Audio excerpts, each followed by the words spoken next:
La plupart des formulaires que je vois sur les sites WordPress ne sont pas du tout optimisés pour les conversions. Le résultat, c'est que vous mettez un formulaire sur votre site, mais personne ne le remplit et donc vous ne trouvez pas de clients pour votre activité de prestation de service. Dans cette vidéo, je vais vous montrer tous les points à optimiser au niveau du design et de la conception et aussi où placer votre formulaire pour qu'il soit bien visible sur votre site. Juste avant de commencer, vous pouvez obtenir gratuitement la boîte à outils WordPress. C'est un document privé dans lequel j'ai regroupé les 24 meilleurs outils et plugins pour bien démarrer sur WordPress et créer un site professionnel. Il vous suffit de cliquer sur le premier lien en description. Pour créer notre formulaire, on va utiliser le plugin Formidable Form. Donc c'est un plugin que j'ai déjà présenté sur la chaîne et il est intéressant parce qu'il propose pas mal d'options justement au niveau du design pour personnaliser l'apparence du formulaire. Et le design par défaut est assez moderne, donc il n'y a pas besoin de trop se prendre la tête. Une fois que le plugin Formidable Form est installé, on va dans l'onglet formulaire et je vais en créer un. Ici, on va sélectionner formulaire vierge. Je vais marquer devis et je vais faire créer. Et là, le but, ça va être de créer un formulaire le plus minimaliste possible, puisque plus vous mettez de champs, et bien plus il y a des chances que la personne abandonne le formulaire. Donc mettez vraiment les champs qui sont indispensables. Ne cherchez pas à anticiper les besoins en mettant par exemple une adresse, en vous disant que plus tard vous aurez besoin de l'adresse pour faire les factures. Ça viendra dans un second temps, une fois que vous aurez le contact de la personne. Là, le but, ça va vraiment être de récupérer son email ou son numéro de téléphone afin de pouvoir le contacter. Et donc, il faut mettre vraiment uniquement les champs essentiels et indispensables. Pareil, je vois souvent une liste déroulante où on doit sélectionner la prestation qu'on veut.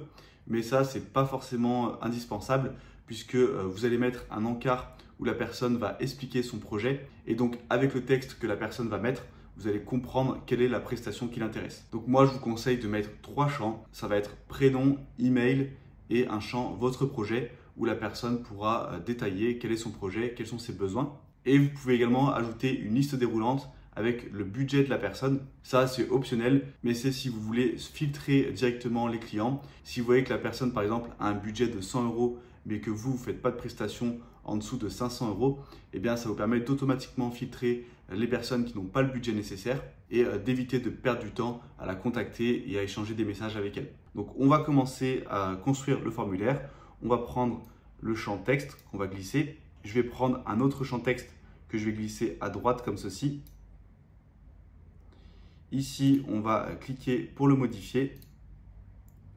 Là, je vais marquer prénom. Et dans avancer, je vais mettre ici texte de remplissage, je vais mettre prénom également. Et on va cocher cette case pour que le champ soit obligatoire. Ici, on va marquer email. Enfin, en fait, je me suis trompé. On a un champ directement email pour que ça détecte bien que ce soit un email qui soit renseigné et pas un texte. Donc lui, on va le supprimer. Et là, on laisse email. Et dans avancer, on va mettre ici email et on va cocher la case. Et ensuite, on va prendre le widget paragraphe qu'on va mettre en dessous. Et ici, dans avancer, on va marquer votre projet. Et là, essayez d'inciter la personne à donner le plus de détails possible, des détails dont vous avez besoin. Donc là, ça va dépendre de la prestation que vous faites. Moi, je vais juste marquer « Donner le plus de détails possible ».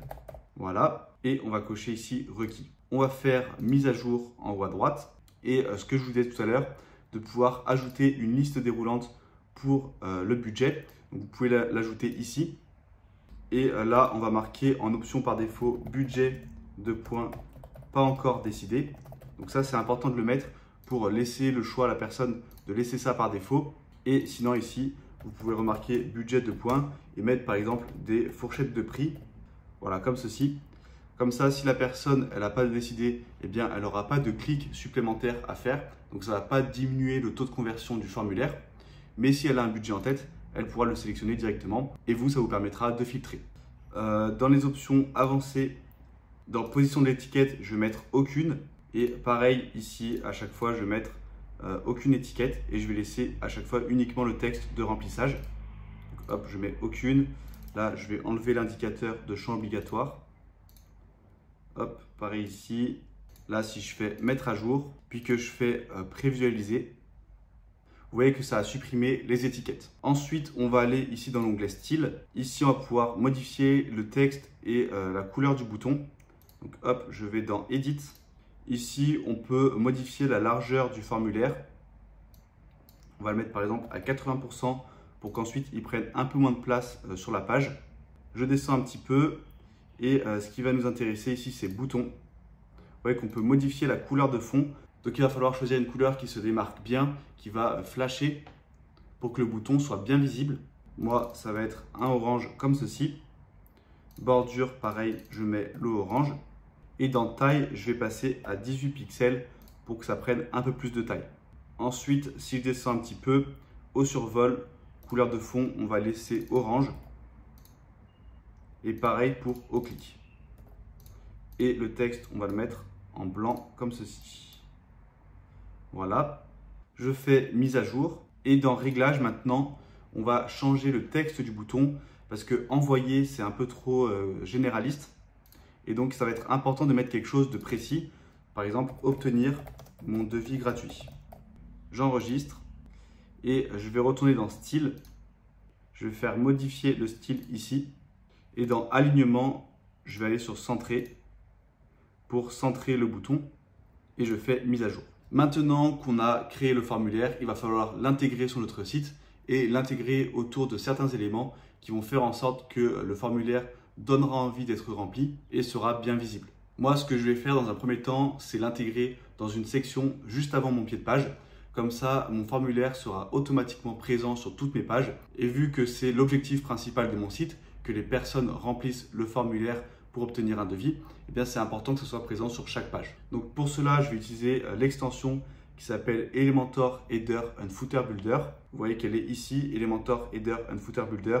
Pareil, c'est une extension dont j'ai souvent parlé, donc vous la connaissez sûrement déjà. Et elle permet de créer des pieds de page directement avec Elementor. Donc je clique ici sur Modifier avec Elementor et je vais intégrer mon formulaire.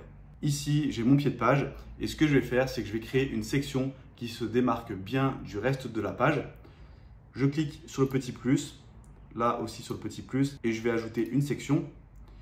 Et dans Style, je vais aller mettre une couleur d'arrière-plan qui correspond à ma charte graphique et qui se distingue bien du reste de la page. Et là, ça va être important de mettre un titre qui incite à l'action et qui explique à quoi ça sert de remplir le formulaire et si possible de mettre en avant de la gratuité ou un bénéfice dans le fait de remplir le formulaire.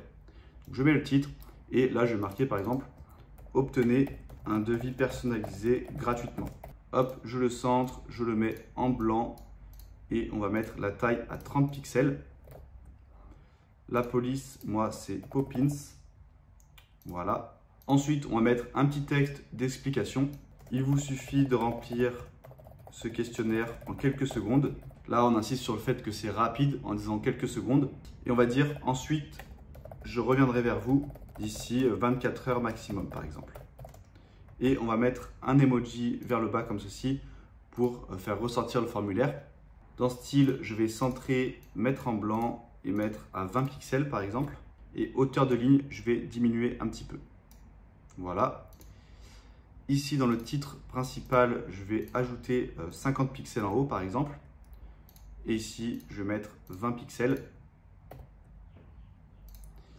Et donc là, avec ce texte, on explique à quoi ça sert de remplir le formulaire et comment ça va se passer. Donc c'est très simple, on remplit le questionnaire et ensuite, la personne sera contactée. Maintenant, ici, je tape formulaire et vous voyez que j'ai formidable formulaire que je peux glisser.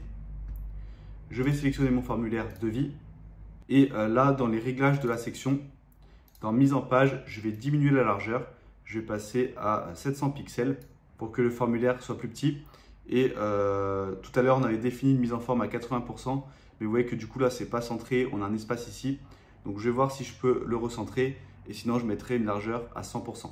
Et là, vous voyez qu'on a bien la case centrer le formulaire sur la page dans les réglages du formulaire.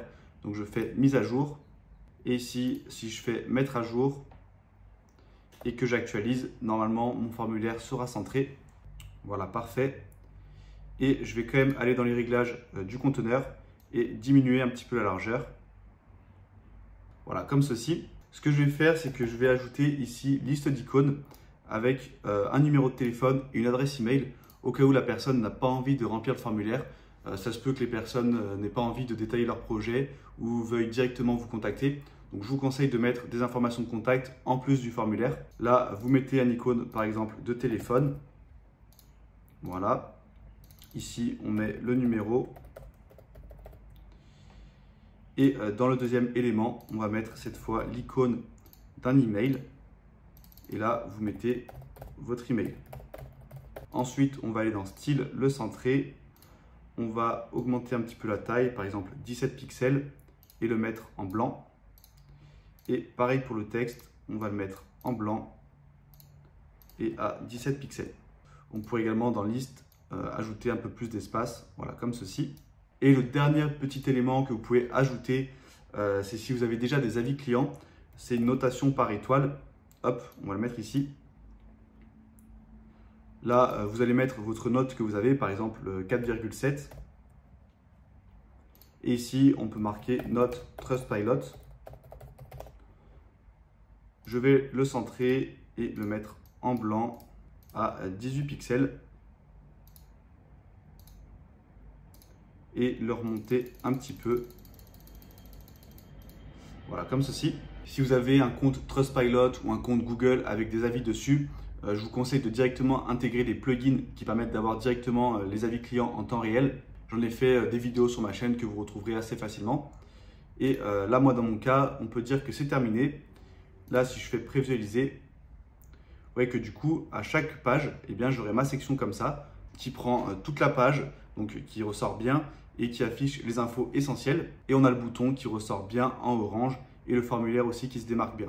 Ce que je vais faire, c'est juste que je vais ajouter un petit peu d'espace ici entre la note Trustpilot et mon pied de page. Donc en bas, je vais mettre par exemple 50 pixels d'espace pour que ça soit un peu plus aéré. Voilà, comme ceci. Et donc cette section, elle sera bien présente sur toutes mes pages automatiquement de mon site vitrine. Et rien qu'en faisant ça, vous allez augmenter le nombre de personnes qui remplissent le formulaire. Mais pour que ça soit vraiment bien visible, ce qu'on va faire, c'est qu'on va mettre un lien directement dans le menu. Donc imaginons que j'ai un site de freelance, mais ça peut être pour n'importe quel type de prestation. Bon là, j'ai un menu qui n'a rien à voir, mais on va pouvoir ajouter un petit bouton dans le menu qui se démarque du reste du site. Ou alors vous pouvez l'ajouter directement dans la barre supérieure, ça à vous de voir. Mais ce qu'on va faire, c'est qu'on va ajouter ici une encre qu'on va appeler devis. Et en fait, quand la personne va cliquer sur le bouton dans le menu, ça va automatiquement glisser en bas de la page et la rediriger vers cette section. Et vu que le formulaire sera présent sur chaque page, et bien sur chaque page, on aura la possibilité de glisser tout en bas et d'atterrir dans cette section. Pour créer un bouton, ce que je vais faire dans un premier temps, c'est aller modifier mon menu. Ici, ce menu, je vais le définir comme menu principal. Hop, je l'ai modifié un petit peu. Donc là, on aurait un menu classique d'un site vitrine, nos services, à propos, contact. Et ce qu'on va faire, c'est qu'on va ajouter un lien personnalisé. Dans URL, on va mettre hashtag devis pour que ça redirige vers l'encre qu'on a créée juste ici. Et dans texte du lien, on va marquer par exemple obtenir. Non, ça va être trop long. Je vais juste marquer devis gratuit. Et je fais ajouter au menu. J'enregistre. Et maintenant, sur mon site, j'ai mon menu et je vais aller dans personnaliser pour ajouter un petit bout de code CSS qui permet de créer un effet de bouton directement dans mon menu. Pour cela, je vais un peu plus bas dans JS CSS personnalisé. Ici, je vais faire clic droit, inspecter. Je vais prendre la petite souris à gauche, je clique dessus et là, je vais pouvoir sélectionner mon menu. Donc, vous voyez qu'on a menu item égale 7332, enfin 7232. Vous, ça sera un nom différent sûrement. Donc vous prenez ça, vous le copiez, vous mettez un point et vous collez le numéro du menu. Là, vous mettez A pour que ça prenne en compte le lien du menu et vous faites Alt GR4 pour mettre l'accolade. Ensuite, on fait Entrée et là, on va marquer Background Color, 2 points, White par exemple. Et là, vous voyez que du coup, ça fait ressortir l'élément. Ce que je vais ajouter ici, c'est un span. Donc je marque span comme ceci pour que ça prenne un peu moins de place et qu'on décide de la largeur du bouton. Sinon, ça va prendre automatiquement toute la largeur du menu. Ici, maintenant, j'ajoute ce qu'on appelle du padding. Ça va être de la marge. Et là, je vais marquer par exemple 10 pixels. Ça va m'ajouter 10 pixels de marge en haut, en bas, à gauche et à droite. Et ce que je vais faire pour que ça fasse un effet rectangulaire, c'est que je vais ajouter 20 pixels comme ceci. Et du coup là, j'aurai 20 pixels à gauche et à droite et 10 pixels en haut et en bas. Je mets un point virgule pour refermer. Et dans Border Radius, je vais mettre par exemple 5 pixels. Et vous voyez que ça fait des bords un petit peu arrondis. Ça fait un effet un peu plus moderne et ça ressemble un peu plus à un bouton. Et là, si je fais publier et que je clique sur la petite croix, maintenant sur n'importe quelle page de mon site, quand je clique sur devis gratuit, ça me redirige automatiquement vers cette section. Et là, du coup, ça va vraiment augmenter votre taux de conversion puisque le bouton sera bien visible. Et ensuite, on vous redirige vers une section qui est bien claire avec un formulaire minimaliste. Vous pouvez obtenir gratuitement la boîte à outils WordPress en cliquant sur le bouton juste en dessous afin de découvrir les meilleurs outils et plugins pour bien débuter sur WordPress. Et si vous voulez d'autres vidéos où je vous apprends à optimiser votre site, abonnez-vous à cette chaîne pour ne louper aucun tuto.